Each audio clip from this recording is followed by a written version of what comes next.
Presencia en la sexta Conferencia Nacional de Salud. Un saludo a la mesa, a nuestros invitados, a Luis Sousa, que viene de Brasil. Y bueno, nos esperan tres días de trabajo. Este es el inicio.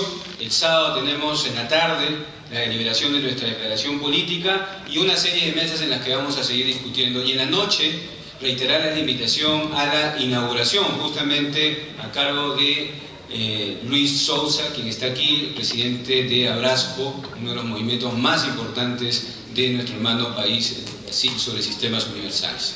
Yendo al punto de la mesa, queremos sostener que para Foro Salud no estamos frente a ninguna reforma.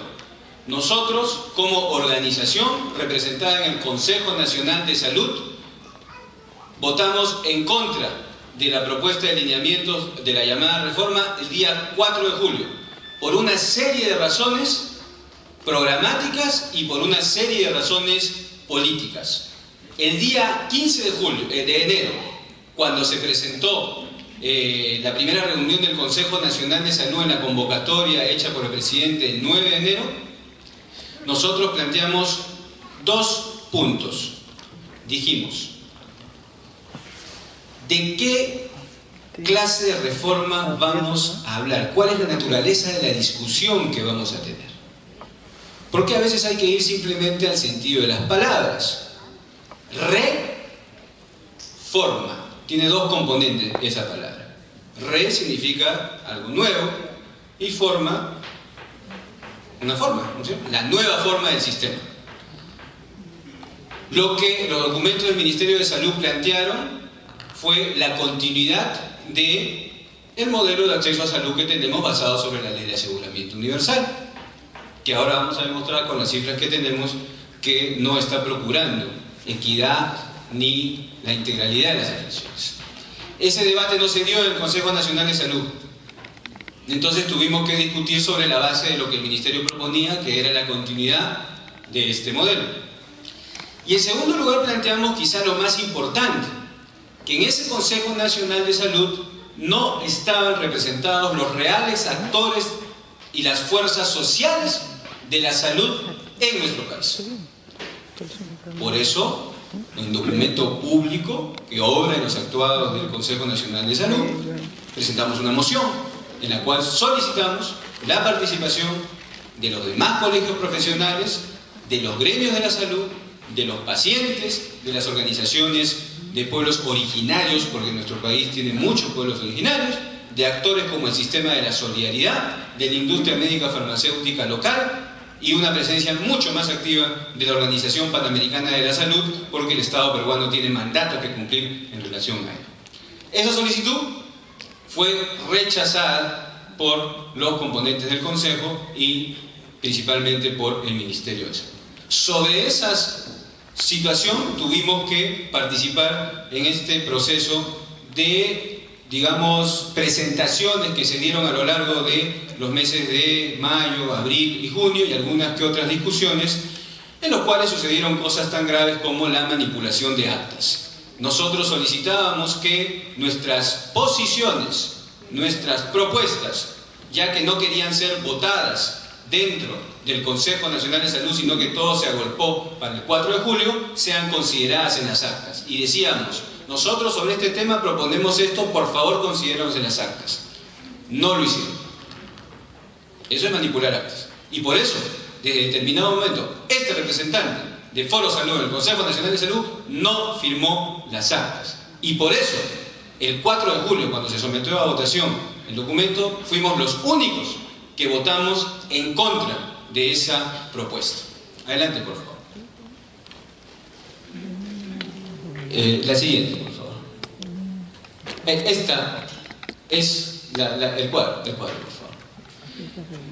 Esta es la radiografía del financiamiento de la salud de nuestro país.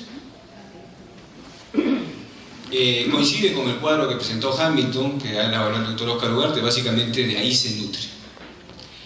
La columna más grande es la de gasto de bolsillo. 11.500 millones de soles para este año, amigos, compañeros. 30 millones de soles diarios, 1,5 millones de soles por hora se gastan en consultas, en medicamentos, en análisis, etcétera, etcétera. La columna que sigue es la del gobierno, que incorpora a los gobiernos regionales y al CIS con sus 1.000 millones de soles. Los trabajadores y empleadores aportan a la seguridad social 7.500 millones de soles y hay unos 1.000 millones de soles que ya se destinan a los seguros privados de salud. Esa estructura de financiamiento del sistema peruano de salud hace inviable, entendámoslo bien, cualquier avance hacia la universalización del derecho a la salud. No se puede, simplemente, no porque lo diga Forosalud, porque la evidencia recopilada por la OMS a través de décadas demuestra que esa columna, la del gasto de bolsillo, debería ser por lo menos la tercera parte, no debería pasar del 18% de todo el gasto total de la salud de un país, para generar grados de equidad razonables. Además de la columna del gobierno y de la columna de la seguridad social, pasa un buen porcentaje de dinero hacia el mercado de la salud, que también está conformado por esa columna de los seguros privados. Entonces tenemos que la columna de gasto de bolsillo, mercado de la salud, es mucho más alta. Tanto así que hay un informe de apoyo consultoría que lo señala con todas sus letras: el crecimiento exponencial en los últimos 4 o 5 años del mercado de la salud en nuestro país. ¿Y por qué hago énfasis en eso, compañeros y compañeras? Porque el problema de la salud en nuestro país no es el problema solo de los pobres y los más necesitados, con quienes hay que tener prioridades. El problema de la salud en nuestro país es el problema de los pobres, el problema de los trabajadores que aportan en salud, el problema de los que están en los seguros privados y el problema de los que, como quienes hablan, no tenemos ningún tipo de seguro. Nos hemos enfocado en los últimos tiempos, lamentablemente, solo en el seguro integral de salud. El llamado que nosotros hacemos, la propuesta que nosotros traemos es ver el problema de la salud como de todos y cada uno de los peruanos y peruanas, tenga seguro Pacífico, RIMA, con lo que fuese, o tenga el CIS, porque la responsabilidad del Estado no se puede diluir. Obviamente, con énfasis, prioridad en los más necesitados, sin ninguna duda, pero no evadiendo esta responsabilidad. Adelante, por favor. Bueno, ese es el gasto del PBI en salud, es más o menos 11.300 millones de dólares en todo, por todo concepto en nuestro país, 5.1% del PBI. La siguiente, esto está en dólares.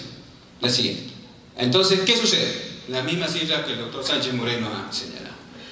Tenemos entonces en el Perú 11 millones asegurados con un CIS con un per cápita de $35 más o menos. Quizás sea un poco más por los gastos variables, los gastos fijos, etc., pero digamos que es muy bajo. Tenemos 10 millones de asegurados en la seguridad social con $196-200 de promedio per cápita y tenemos 1 millón de asegurados en los privados con casi $550. Bueno, entonces quitémonos de la mente un rato el millón de los asegurados privados. Digamos, bueno, el que quiere puede pagar su plata y allá si paga un montón y le da un poco. Ok, pero como Foro Salud, y creo que como movimiento social que aspira al derecho, y el derecho es igualdad en las condiciones de acceso, no podemos seguir aceptando que tengamos dos sistemas públicos donde la diferencia es de 6 veces el financiamiento. ¿Acaso los peruanos del CIS valen 6 veces menos que los peruanos de salud? De ningún modo. Esa diferencia se tiene que cerrar. Y se tiene que cerrar de dos formas. Tanto incrementando el aporte contributivo de salud y sincerándolo, porque de ese 9% finalmente solamente es un 6.5% el que llega, ¿no? El recorte que se ha hecho en las gratificaciones es de más o menos 800 millones de soles al año. Salud le paga a la SUNAT 100 millones de soles al año, simplemente por recibir el pago de los aportes de los trabajadores, de las empresas, ¿no? Entonces con el salud se tiene que hacer un sinceramiento y que todos absolutamente tengan el seguro regular, seguro integral, no seguritos chiquitos y cosas por el estilo.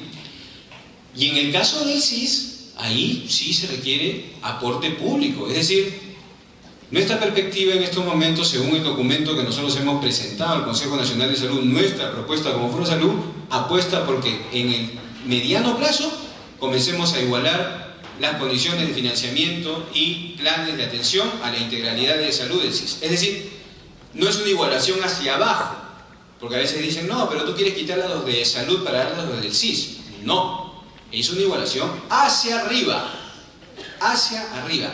Si el SIS tuviera que cumplir todos los planes que tiene, necesitaría solo para el PEAS 3.500 millones de soles. Solo para el PEAS.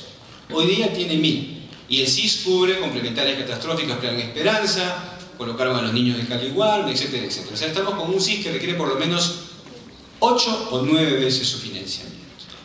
Nosotros le decíamos en el Consejo Nacional de Salud, si ustedes como ministerio se decidieran simplemente a cumplir las prestaciones del SIS en financiamiento, eso no sería reforma, eso sería revolución.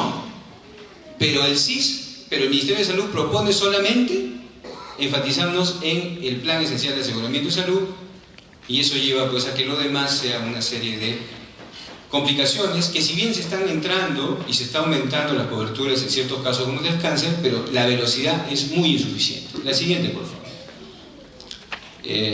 Tenemos un seguro social con cobertura integral en el papel y financiamiento solidario, donde recibe igual el que aporta mucho que el que aporta poco, en el papel, porque según las cuentas nacionales de salud solo el 35% accede a una atención cuando lo requiere en salud. Pero de salud hay que defenderlo. Y hay que defenderlo y hay que mejorarlo. Y hay que luchar contra todos los problemas que tiene dentro, ¿no? Comenzando por la mala gestión y la corrupción. La señora Virginia Bafigo, presidenta de Salud, está hace un año en el cargo y todavía no sabemos de novedades en la reorganización de salud, que dicho sea de paso, ha sido también contratada al Banco Mundial por más o menos $200.000. Bueno, entonces que el Banco Mundial dé cuenta de esos $200.000 de todos nosotros para saber qué está haciendo con esa consultoría que se le está pagando. El seguro integral de salud tiene paquetes de atenciones desfinanciadas y los seguros privados pues no son integrales, ¿no? Nunca son integrales los seguros privados, hay primas individuales y copagos. La siguiente, por favor. La siguiente. Este cuadro, desde nuestro punto de vista, es el que explica por qué el aseguramiento universal no funciona.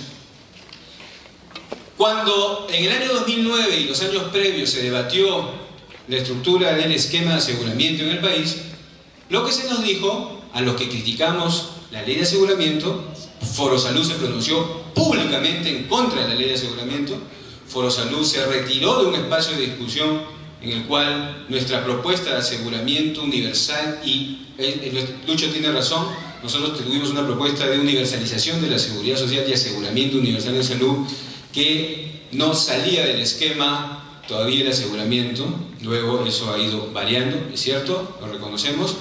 En esa discusión Foro Salud se planteó con comunicados públicos en contra de la ley de aseguramiento por una serie de razones, como que persistía la fragmentación, como que no había una real igualación de los derechos, etcétera, etcétera. Los que estaban a favor del aseguramiento de esa ley, la ministra de Salud y su equipo actual de gestión, el doctor Oscar Ugarte también en aquella época, era ministro, sostenían que, más allá de todos los problemas, la ley de aseguramiento iba a hacer algo contundente. La ley de aseguramiento iba a procurar que más peruanos y peruanas tengamos más seguros, públicos, CIS de salud o privados. Y como iba a haber más seguros, y el seguro en salud es protección financiera, entonces la gente iba a gastar menos plata de su bolsillo y los índices de gasto de bolsillo se iban a reducir. Hemos pasado de más o menos 35% de asegurados en el año 2009 a casi 70-75%. O sea, hemos duplicado el número de gente protegida, supuestamente, y lo que sucede está ahí. Coincide exactamente con las cifras que ha mostrado también Hamilton. En 2009 gastábamos 8.500 millones de soles los peruanos de gasto de bolsillo. Hoy día, en 2013, vamos a gastar 11.300. casi 3.000 millones de soles más. ¿Dónde está la protección financiera del aseguramiento universal y de la duplicación de los seguros? Que alguien me lo explique. El argumento que ahora se está sosteniendo es que eso es normal, que eso se explica porque como hay más dinero, hay más mercado en la salud, entonces la gente gasta más y le da más importancia, entre comillas, a su salud y entonces gasta más plata. No, ese no es el argumento. El argumento es, tú creaste un esquema de aseguramiento para proteger financieramente a la gente, sostuviste que iba a haber más seguros y estos seguros iban a proteger cada vez más a la gente, y eso por lo menos tenía que haber equilibrado y mantenido por lo menos el gasto de bolsillo, pero no disparar. Y lo que vemos ahí es un disparo. Un disparo. Casi 25% de incremento del gasto de bolsillo desde que la ley de aseguramiento universal está vigente. Entonces, por eso nosotros le decíamos a las autoridades del Ministerio de Salud, y en todos los debates que hemos sostenido, si no analizamos la naturaleza de la ley de aseguramiento y su funcionamiento, ¿de qué podemos estar hablando? No se aceptó esa discusión. No se aceptó que se discuta la ley de aseguramiento. Bueno, la ley de aseguramiento está en cuestión. La ley de aseguramiento todavía no ha cumplido los 6 años en los que puede ser impugnada en los tribunales, con el Tribunal Constitucional, para ver si se adecúa al derecho o no. Hay una... Ponte por favor, joven, el PDF que está SD.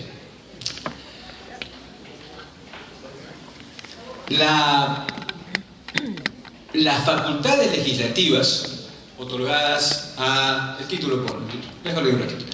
Las facultades legislativas otorgadas al Poder Ejecutivo están por terminar. Se han sacado 3 decretos legislativos, ¿no es cierto?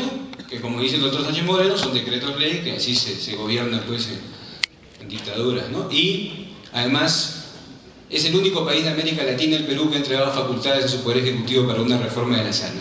El único. La salud se construye con todos, no se hace con decretos legislativos. Bueno, los 3 decretos legislativos que han sacado hace unos meses son uno que tiene que ver con intercambio prestacional, cosa que todo el mundo, digamos, criollanamente se caía de Maduro. Otro que tiene que ver con el reequipamiento. Y el decreto legislativo 1153, en relación al personal de salud. Ese decreto legislativo 1153, el más importante de ese primer paquete, está cuestionado por todos y cada uno de los gremios y colegios profesionales de la salud en nuestro país. Todos, sin excepción. Y han presentado una demanda de inconstitucionalidad. Es decir, la legalidad de los primeros decretos de reforma está en cuestión. La legalidad misma del otorgamiento de facultades también, porque el reglamento del Congreso señala que cuando hay un proyecto de ley sobre determinado tema y había un proyecto de ley sobre el sistema, entonces no procede a entregar las facultades, ¿no? Entonces, la legalidad de este proceso llamado reforma está en cuestión. Los otros decretos legislativos que se van a publicar y que ya están circulando sobre el fortalecimiento del seguro integral de salud, ampliar los regímenes de financiamiento, el tema del intercambio, más intercambio prestacional, etc. Aquí están, y los podemos entregar a los quienes gusten. Se pueden hacer con normatividad de resoluciones ministeriales o otro tipo de acuerdo. Hasta ahora no hay nada que plantee un cambio en el sistema, porque no lo quieren hacer, porque lo que quieren hacer es profundizar el modelo. Y lo que sí estamos viendo es esto. Esto se ha producido el martes.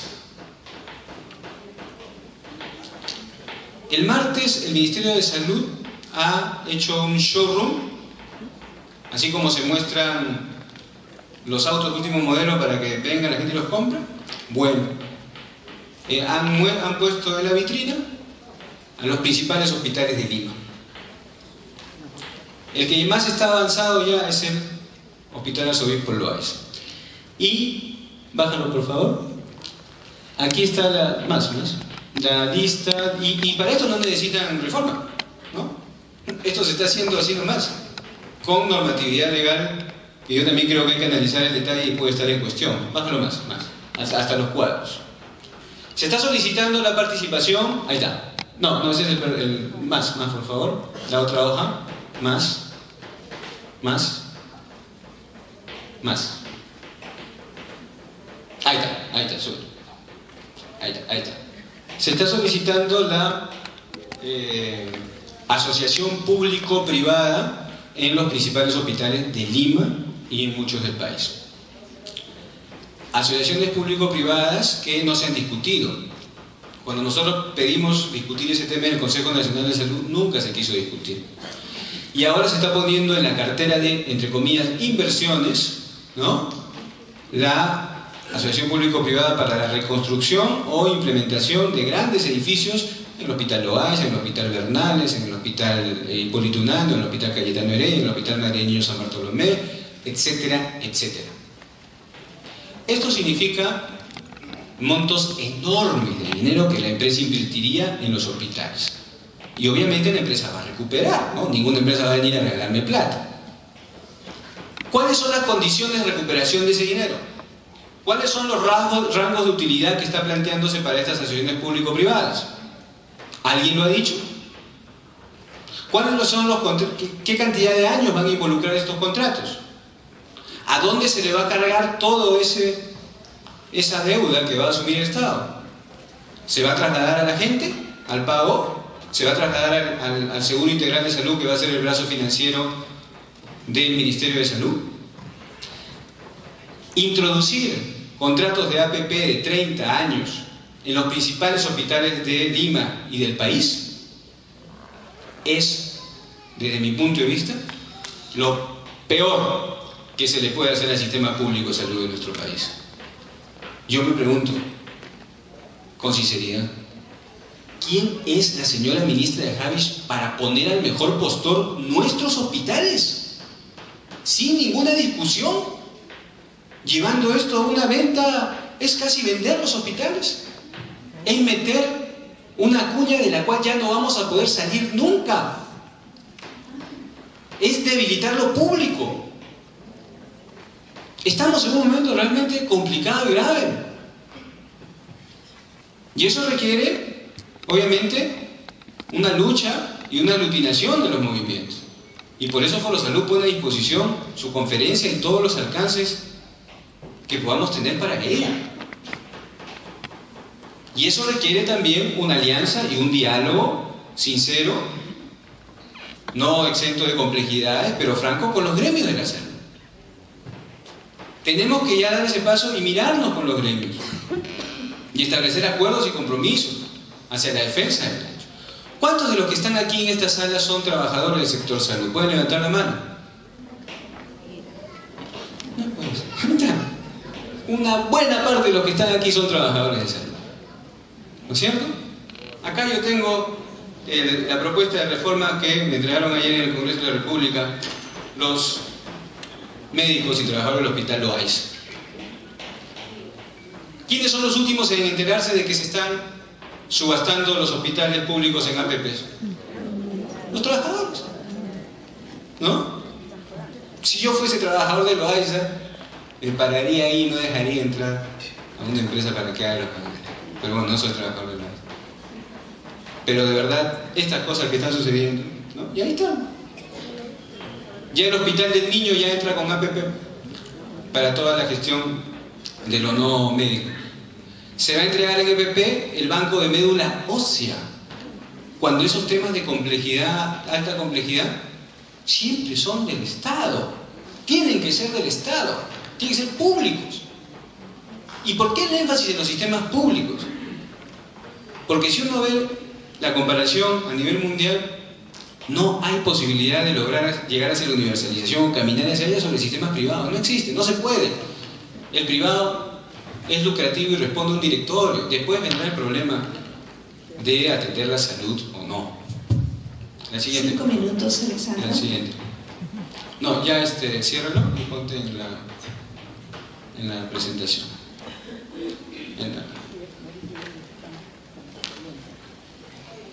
Bueno. Entonces, esas son las disyuntivas que estamos atravesando. Y eso pasa principalmente por reconocer que si queremos aspirar hacia una reforma realmente por el derecho a la salud, esta tiene que impulsarse desde movimientos sociales y desde fuera. Las autoridades están ahí y bueno, ellos saben a qué responderán. Pero esto requiere de diálogo, consensos, construcción colectiva. Ahí más adelante hay unas imágenes que quisiera mostrar. Y bueno, siguen. Más adelante, por favor. Bueno, en estos tiempos nosotros no solamente hemos estado en nuestras reuniones, en el Consejo Nacional de Salud, sino también que esta lucha se da en todas partes. Se da en el Facebook, se da en el Consejo y se da también en la calle. Y así como el 4 de junio estuvimos en la calle cuando hubo el gran evento en el Hotel Sheraton y nosotros como representantes de las organizaciones sociales dijimos al Ministerio: nosotros no estamos de acuerdo, dennos 15 minutos dentro del evento de 2 días para sostener por qué no estamos de acuerdo. No lo aceptaron, porque no lo aceptaron. Entonces nosotros estuvimos en la calle. Igualmente vamos a estar en la calle la segunda semana de febrero, cuando aquí el Ministerio de Salud traiga a representantes de varios ministerios del mundo y a actores clave que impulsan, algunos, la privatización del sistema de salud. ¿No? De eso se trata. Estos decretos legislativos se van a salir. Y las consecuencias que estos tengan van a tener que evaluarse adecuadamente en los meses que vienen. Pero yo sí he revisado, he seguido esto de muy de cerca. Y realmente no hay ninguna propuesta, por ejemplo, de financiamiento sostenible. Además del seguro emprendedor que están diciendo ahora que van a dar a los de Gamarra, ¿no? U otros, entre comillas, informales. Ya se hizo eso hace 5 años con la ley MIP, ya se hizo, y se afiliaron 2.500 personas. Salud sigue por su lado, ¿no? Los privados sin integración vertical, Banco de Crédito, Pacífico Seguros, Sana, cadena de clínicas, ahora venden medicamentos, ¿no? Integración vertical perfecta. Por otro lado, el Grupo Brescia, con seguros RIMAC, las clínicas internacionales, no lo sabemos todos. Las farmacias que pululan por todas partes, ¿no? Entonces sí, pues, o prendes la televisión y las publicidades que salen de estas transnacionales que han venido de la salud, ahora Sana, UNA, etc. Claro, pues, está buena la plaza, ¿no? Nadie va a venir acá a invertir cosas. Está buena la plaza cuando me ponen un hospital, ¿no? Para meter 400 millones de dólares en todos los hospitales de Lima. La siguiente, por favor. Y esto es el mensaje central. No hay reforma de salud de espaldas a la gente. Entiendan, esto que tenemos al frente no es reforma. Es producto de un grupo que antes gestionaba un proyecto de cooperación llamado PRAES, antes Colsalud, luego ABT, en fin, los nombres que ha tenido el proyecto Colsalud. Lo digo con respeto, pero porque son datos de la realidad. Y que la señora ministra de Salud, hasta un día antes de ser ministra de Salud, era la directora de proyectos de salud de USAID en Perú. Esos son datos públicos de la realidad. Y yo tengo la impresión de que el equipo, que básicamente es un núcleo de esos proyectos, ha confundido la gestión de proyectos de cooperación, en los cuales pues pueden hacer lo que ellos consideren, con la gestión de un ministerio. Y el Ministerio de Salud y la salud de nuestro país nos pertenecen a todos. Y no nos las vamos a dejar. Desde Foro Salud lo afirmamos, no nos vamos a dejar pasar por encima lo que se está viniendo en detrimento de nuestro sistema de salud y de nuestro sistema público. Vamos a iniciar una recuperación para avanzar hacia el derecho, con igualdad, con financiamiento sostenible, con participación, con construcción colectiva, que es lo que necesitamos. Gracias.